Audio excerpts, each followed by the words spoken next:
มาอีกแล้วทุกคนทักทายสบายดียามคำพบพอกับสองคอมมีลูกสาวนาคือเก่าเนาะทุกคนแต่งไทยแต่งลาวขอบคุณเอ่ยน้ำทิพย์และไอรูทาง USA หลายๆเด้อมื้อนี้ซื้อมักแตงแจกยายให้น้องให้หนุ่งให้ลูกให้หลานกินอีกแล้วทุกคนปันพูดมาหาแม่ค่อม7 ธงเนาะทุกคนแม่ค่อมกับปันให้เอ่ยไผ่3เนาะเอ่ยไผ่แม่ค่อมเอา4 มาให้ลูกเอ่ยทิพย์นางมีบุญ3 ธงเนาะให้ลูกสาวข่อยในเด้อเพิ่นว่าเพิ่นกับผาความน้ำแม่ใจดอกเนาะแม่ค่อมกับบ่ได้รับคำสั่งโดยตรงเนาะมื้อนี้ก็ขอบคุณเอ้ยน้ำทิพย์และไอรูทาง USA หลายๆเด้อซื้อมักแตงให้น้องหนุ่งลูกหลานได้กินมื้อนี้กะให้อยู่ดีมีแห้งความเจ็บจะได้ความไข้จะมีเด้ออายุมั่นขวัญยืนร่ำรวยกว่าเก่าฝากพี่ฝากน้องทุกคนเข้าไปกดไลค์กดแชร์กดติดตามช่อง YouTube ตำรวจสุวรรณอยู่ต่างแดนให้เด้อพี่น้องขอบคุณล่วงหน้าฮัลโหลคือพัดลมทางวุ่นๆแท้นะ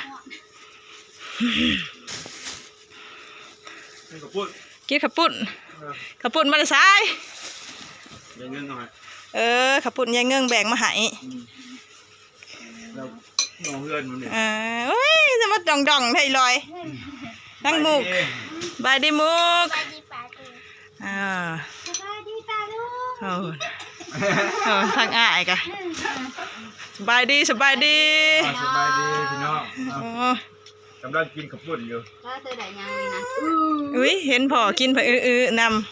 หลายได้ยังหมักแตงแม่ร้อยซื้อให้แม่ทิพย์ซื้อหายลอยแม่ทิพย์ก็พอลูกเพิ่นซื้อให้บำรุงลูกสาวย่านขาดสารอาหารบ่ลอยได้ยังกับกำจอล่อโลดพุ่นน่ะสั่นล้วนๆใส่โอ้ยคือไผเด้สั่นล้วนๆใส่นี่โอ้ตู้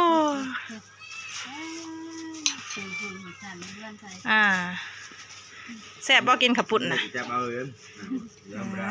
ทั้งกินทั้งเขี่ยเนาะทางนี้ก็ได้เว้ยนอร่อยจังน้อยอีร้อยใหญ่เพิ่นสิบ่ได้ลิ้นแล้วมันสิหยาดเพิ่นนอร่อยเนาะเพิ่นสิได้ให้งาคือตะค่อมกับตะลุยดอกบ่อยากได้น้องบ่สิบ่อยากได้น้องแล้วบาดนี้เอ้ยขอบคุณเอ้ยกับอ้ายเพิ่นขอบคุณในรายเด้อเอ้ยน้ำทิพย์กับไอ้ลูกขอนั่งมีบุญก็ให้เพิ่นอยู่ดีไม่แห้งเด้ออยากยอมเอาหมักแตงหั่นนะไม่แห้งมีแต่โชคเป็นละให้รับให้รวยให้อุ้มแน่สั่นล้วนๆอยู่เจ้าจังได้ว้าวบาดนี้สนะเจ้าบ่ได้ว้าวขอบใจหลายๆเด้อเอ้ยทิพย์กับไอ้ลูกแหนเลยทิพย์เอ้ยลูกสาวเจ้านั่นพุ่นแขวว่าท่านป่งระยากแล้วอมแล้วแหนแล้วพุ่นนะขอบคุณหลายๆที่สวยเรือสื่อเนี่ยอยู่เนี่ยกินให้ตลอดเนาะบำรุงลูกสาวผลลูกสาวก็ได้เกี่ยงมินลิ้นขึ้นสาวก็อุ้ยเก่งเลยเก่งแล้วทำจากป้ายเลยเขาจับส่งหนุนรถคนนะไก่สิได้ตักน้ำสู่แม่ทิพย์กินแล้วจังได้แม่ทิพย์มาเมืองลาวนี่กะไปเป็นแหละตักน้ำให้แม่กินแล้วบาดนี่ทานน้ำมันจิ้วอะไรเดี๋ยวนี้นะถ้ากันเห็นยังกินแรงกินง่ายเดี๋ยวนี้บ่ท่านใน1 ฮอดขาวเปล่า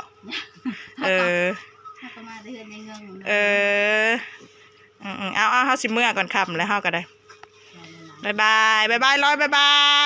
ายมาถีบว้ายมาถีบว้าย4 เดือนปลายเลยเนาะ4 เดือนปลายสิเขาหาเลยเนาะวันที่หาเดือนวันที่หาเดือนแล้วหมัดผมจอกอีกหนามุ่นเพแว่ตาดำอุ้ยขี้ไล่เด้ไปนะนั่งยุกีคนน่ะยุ่มเอายันว่าตุ๊กตาอยากได้น้องบ่จักยุ่มอยากมันละหายละย่านมันเห็นมันแพง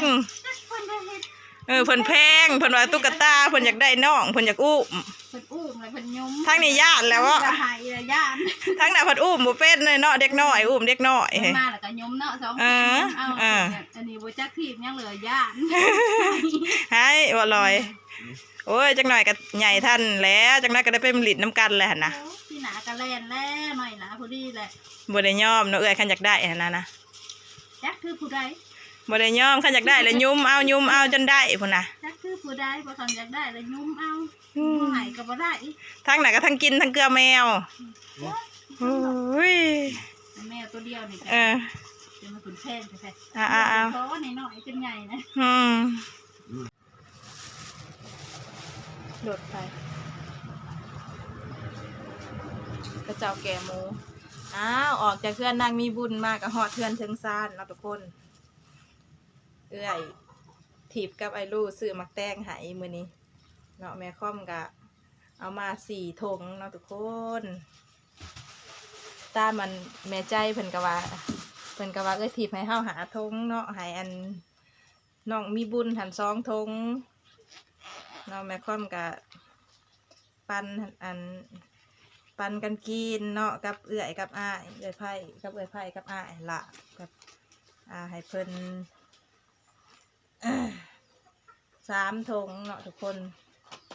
นี่เอื้อยได้ละเด้อเงินที่เอื้อยอันซื้อถ่านน้ำห้าวเนาะได้แล้วขายถ่านให้เอื้อยมื้อนี้หาสอบเนาะทุกคนวิกฤตการแห้ง วิกฤตการแห้งรายจ่ายหลายเนาะรายหับบ่หลายก็เลยอันขายถ่านดังฟืนดังไฟไปแล้วได้บัดนี้ทุกคนเอ้ยขอบคุณหลายๆเด้อเอื้อยทำผิดกับไอ้ลูกที่อันซื้อถ่านดังไฟน้ำเฮาเนาะเพิ่นก็ไปให้อันทางอันแม่ใจเนาะ4 สอบแล้วก็ให้ทางอันลูกสาวนางค้าดีเพิ่นก็2 สอบเนาะ ขอบคุณเอื้อยอีกเถื่อเด้อขอบคุณบ่จบบ่สิ้นจักเถื่อดอกเนาะทุกคน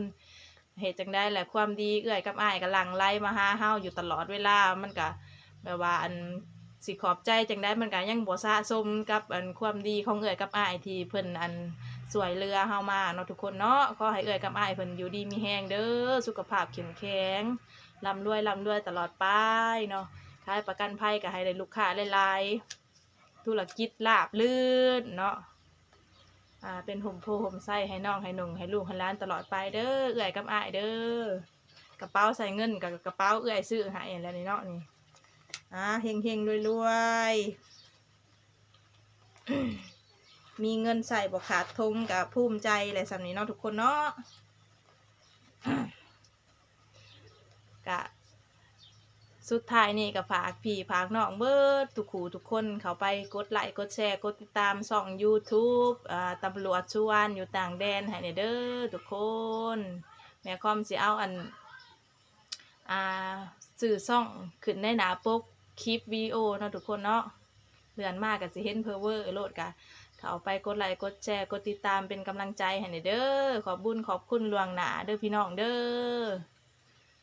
ขอบใจทั้งผู้ที่เขาไปติดตามเอื้อยกับอ้ายแล้วก็ขอบใจเอื้อยกับอ้ายอีกเทื่อหนึ่งเนาะพบพ่อกันคลิปหน้าสำหรับคลิปนี้สบายดีป้าตัวมื้อนี้อากาศร้อนเนาะหน้าเรือมงๆเลย